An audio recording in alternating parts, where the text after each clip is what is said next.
La situation était bien pire qu'annoncé. C'est une course contre la montre. Il se trouve que c'est un des taux de mortalité qui est extrêmement important puisqu'on est aux alentours de 30 à 40%. C'est comme si la peur avait précédé l'agressivité du virus. Pour tous les gouvernements, c'est un cauchemar.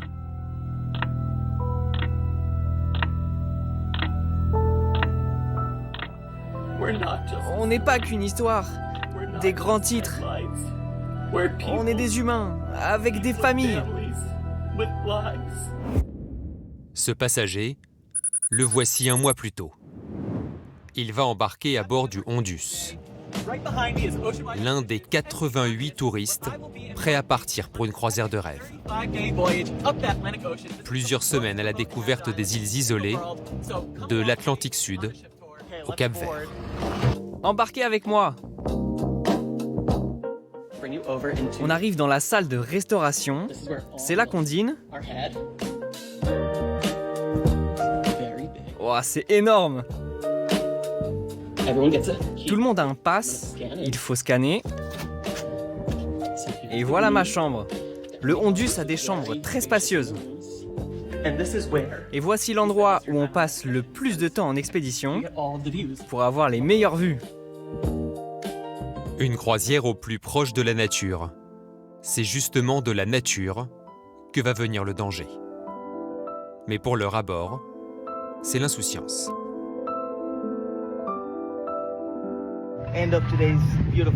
Fin d'une magnifique journée ensoleillée.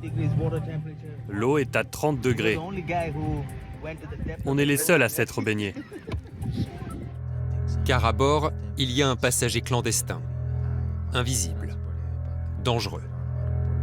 Après 2 semaines de navigation, le commandant de bord réunit tout le monde. Un de nos passagers est malheureusement décédé la nuit dernière. Le médecin m'a dit que ce n'était pas contagieux. Nous sommes en sécurité de ce côté-là. Le passager mort est un Néerlandais de 70 ans. C'est un autre passager qui filme ce moment clé. Rui Senet est réalisateur de documentaires. Quand un des passagers est mort, après plusieurs semaines, je pensais que c'était dû aux conditions climatiques difficiles, mais la situation était bien pire que ce qu'on nous avait annoncé. Le navire continue sa route pour rejoindre l'île de Sainte-Hélène. Le corps est débarqué, son épouse est tombée malade. Elle est évacuée vers l'Afrique du Sud et va mourir 48 heures plus tard. Un couple contaminé, mais par quoi? Une intoxication, un virus? La réponse arrive le 2 mai, brutale. Un autre passager meurt à bord, en pleine mer. Diagnostic, syndrome respiratoire aigu, comme les 2 premiers morts. Des victimes en série, à bord d'un navire de croisière.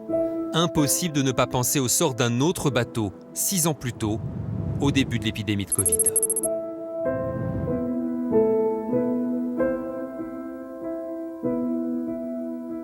Paquebot de croisière, toujours en quarantaine dans le port de Yokohama, au Japon, inquiète particulièrement. Cette épidémie suscite rumeurs, fantasmes. Le bateau de croisière Diamond Princess, une centaine de nouveaux cas ont été détectés aujourd'hui dans ce navire, toujours placé en quarantaine sur les côtes du Japon. Dans la tête de chacun d'entre nous, le Diamond Princess, c'était un naufrage en fait sanitaire, parce qu'on avait effectivement 3700 personnes qui sont restées pour la plupart 15 jours confinés à bord du bateau. Sur ces 3700 personnes, il y en a 700 quand même qui ont été infectées. Pour les 3700 passagers confinés à bord, le huis clos ne fait que commencer. Le bateau est en quarantaine jusqu'au 19 février. Depuis ce matin, les voyageurs sans fenêtre dans leur cabine ont l'autorisation de se promener sur le pont quelques minutes, à condition de porter un masque et de ne pas s'attrouper. Là, ce n'est pas le même ratio, c'est a priori 7 contaminations, en tout cas moins de 10 sur 150. Mais effectivement, ça nous fait penser à ce contexte particulier, à ces contaminations avec cette promiscuité dans les cabines qui avaient fait tourner le virus de façon conséquente. Donc on se dit peut-être que ce sera le même scénario. Ce n'est pas ce qu'on observe. Retour sur le Hondus. Les analyses sur le couple décédé ont parlé. Le 3 mai, l'OMS peut donner officiellement le nom du coupable. L'OMS est au courant et soutient un événement de santé publique impliquant un navire de croisière naviguant dans l'océan Atlantique. À ce jour, un cas d'infection par l'hantavirus a été confirmé en laboratoire. Des enquêtes détaillées sont en cours. Hantavirus, le monde entier va apprendre ce mot en quelques heures. Die Passagiere der Hondius wohl sind seit dem Ausbruch des Hantavirus an Bord. Here's the latest on the hantavirus outbreak. An outbreak of hantavirus. Вспышка хантавируса на круизном лайнере, который через... Il existe beaucoup de formes de virus à hantavirus, ça s'appelle les ortho-hantaviridés. Et parmi à peu près la quarantaine de souches qui existent, il y en a une qui se transmet entre hommes une fois qu'un homme a été contaminé en général par un rongeur. Et à ce moment-là, il se trouve que c'est un des taux de mortalité qui est extrêmement important puisqu'on est aux alentours de 30 à 40%. Et c'est ce qui se passe actuellement avec la souche qui a contaminé le bateau, qui est la souche des Andes, et qui est la souche qui se transmet après morsure d'homme à homme, et avec un taux de létalité de 30 à 40%. 3 décès sur 7 personnes infectées sur le bateau. Un virus mortel dans 1 cas sur 3, 10 fois plus que le Covid. Le navire est immobilisé au large du Cap-Vert. Interdiction d'accoster, de poser un pied au sol. Le risque de propager l'hantavirus est trop grand. À bord, les nerfs craquent. Je suis actuellement à bord du MV Hondius. Et ce qui se passe maintenant est bien réel. On n'est pas qu'une histoire, des grands titres. On est des humains avec des familles. Tout ce qu'on veut, c'est se sentir en sécurité et rentrer à la maison. Nouvelle impression de déjà-vu avec ces combinaisons blanches. Des médecins envoyés à bord pour faire des prélèvements. On n'est pas loin du Cap-Vert. Et le petit bateau à côté, là, ce sont les médecins. Nous avons été survolés par des drones. Ici, tout le monde va bien. On sait qu'il y aura une évacuation des personnes malades bientôt. Et on se dirigera probablement vers l'Espagne. Mais pour l'instant, on ne sait pas encore. Les hantavirus, on les a vus, entre guillemets, dans les laboratoires pour la première fois en 1976. C'est assez récent. Certes, il y a 38 hantavirus aujourd'hui, ils sont tous dispersés par des rongeurs, que ce soit des rats, que ce soit des souris. La question, c'est la possibilité d'une contamination, d'abord à partir du rongeur. L'éjection du rongeur. On sait que les rongeurs traversent les mers, donc il y avait peut-être des rongeurs dans ce bateau. Première hypothèse. Deuxième hypothèse, une personne est montée à bord dans sa phase d'incubation, contaminée sans le savoir, et a amené par la suite le virus sur le bateau. Mais l'urgence est ailleurs. Retour au 24 avril à Sainte-Hélène, le jour où le malheureux couple néerlandais, lui mort, elle malade, a été débarqué. Ce jour-là, 30 autres passagers ont quitté la croisière. 30 personnes qu'il faut retrouver, avertir, eux et les éventuels cas contacts qu'ils ont pu croiser. Là, il y a quand même une urgence, c'est de contenir l'infection. C'est une course contre la montre. Il faut collecter des indices, il faut faire en sorte de ne pas déployer plus largement que sur le bateau ce virus, de retracer aussi le parcours de chacune des personnes qui a été infectée, parce qu'on a une période d'incubation sur 1 à 6 semaines. C'est-à-dire qu'on doit remonter pour chacune des personnes qui a été infectée sur ce qu'elle a fait pendant ces 6 semaines, qui elle a croisé, où elle est allée. Et tout ça doit être renseigné, tout ça doit venir nourrir la démarche. Et on doit protéger aussi toutes ces personnes. Donc c'est ce travail très important qui est à mener là dans les jours qui viennent pour circonscrire au maximum cette épidémie qui était en train de naître. Ruiz Senet fait partie de ceux qui ont quitté le navire ce jour-là. Moi, j'ai débarqué du Hondius au 24e jour. Mais le Hondius a poursuivi sa route vers sa destination finale. J'aurais aimé que l'équipage prenne plus au sérieux la situation et qu'ils envisagent la possibilité d'une maladie contagieuse dès le premier décès à bord. Mais personne n'a été mis à l'isolement. Tout le monde était ensemble, les repas, les activités de groupe ont continué. 27 avril, nouvel arrêt sur l'île de l'Ascension. Un Britannique a des difficultés respiratoires. Il sera pris en charge à Johannesburg. Le test est formel, il est contaminé par l'hantavirus. Le doute n'est plus permis, le virus passe bien d'homme à homme. Il est certes beaucoup moins contagieux que le Covid, mais le sentiment de vivre un début de crise comparable perdure. Tout le monde se souvient aujourd'hui de ces journées décisives de l'hiver 2020, ces semaines où, faute d'avoir bien évalué le danger, la situation était devenue ingérable. Comme en Italie, un week-end de février. C'est l'épicentre italien de la contamination au virus Covid-19. Et désormais, seules les pharmacies répondent au public, et encore, avec un maximum de précautions. On pourrait accueillir jusqu'à 500 personnes par jour dans la pharmacie. Donc on évite tout regroupement de personnes, surtout en ce moment.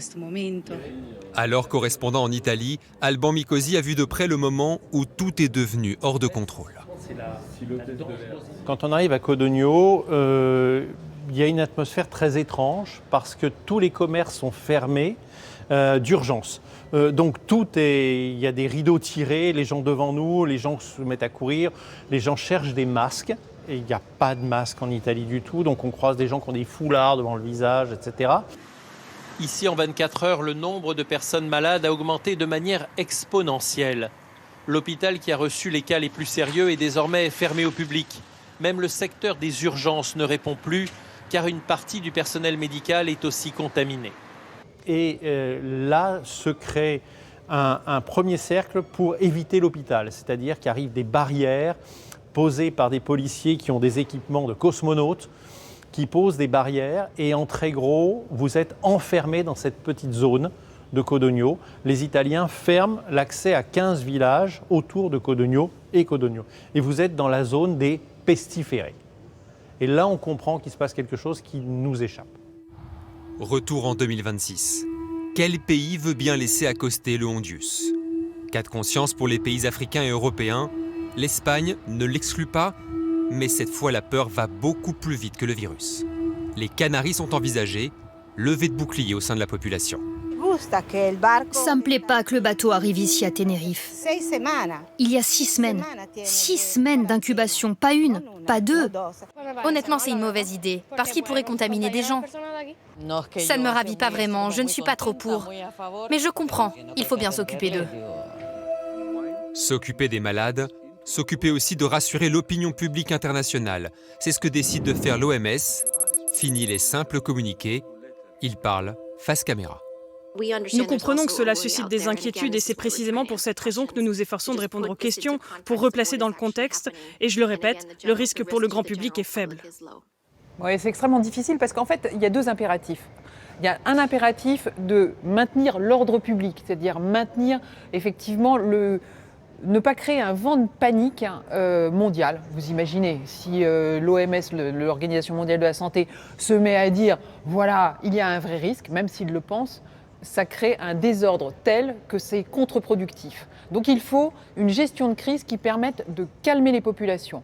Et en même temps, il faut informer, dire les choses telles qu'elles sont, avec des mots choisis. Donc c'est toute une dialectique très particulière. D'ailleurs, l'OMS qui communique depuis le début choisit ses mots. À chaque fois qu'elle donne une information qui est une information sensible et qui peut être inquiétante, elle contrebalance avec un mot en disant « attention, ça n'est pas le Covid, attention, ça n'est pas une épidémie, attention, ça n'est pas une pandémie ». Bref, le vocabulaire est extrêmement choisi pour permettre cette espèce d'effet de balancier qui va éviter la panique totale et en même temps permettre de gérer une crise mondiale. Rassurer, même sur le bateau, c'est devenu une priorité. Sur CNN, un passager témoigne, il est lui-même médecin. Maintenant, nous avons avec nous à bord 2 épidémiologistes de l'OMS, 2 autres docteurs danois. Il y a une très bonne équipe à bord qui étudie de près la propagation du virus et ce que ça implique pour les passagers et leur santé. Je suis plutôt optimiste. J'espère que nous sortirons tous bientôt du bateau.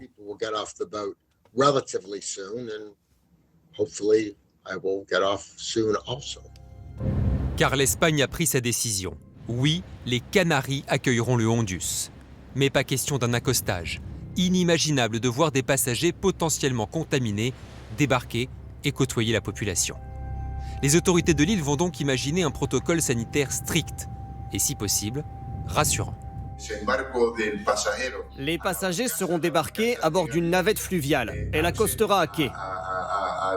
Et là, au pied de la passerelle, ils monteront à bord d'un véhicule, probablement un bus. Sur place, la crainte est toujours là. La preuve, cette manifestation. Sur les pancartes, pas d'information, pas de sécurité, peut-on lire. Est-ce qu'on navigue à vue? Non, il y a quand même des protocoles qui existent. Il y a des mesures qui sont mises en place, sanitaires, à grande échelle. Les protocoles, c'est les protocoles les plus larges qu'on peut mettre en place pour se tenir le plus loin de cette infection, pour la contenir pour le moment sur le bateau. Mais effectivement, on va peut-être revoir un petit peu la dimension de ce dispositif. Qu'est-ce qu'on fera ensuite des personnes qui vont quitter le bateau? Est-ce qu'elles seront en quarantaine? Est-ce qu'elles seront en quarantaine dans un milieu hospitalier ou chez elles? Mais l'Espagne a fait un choix.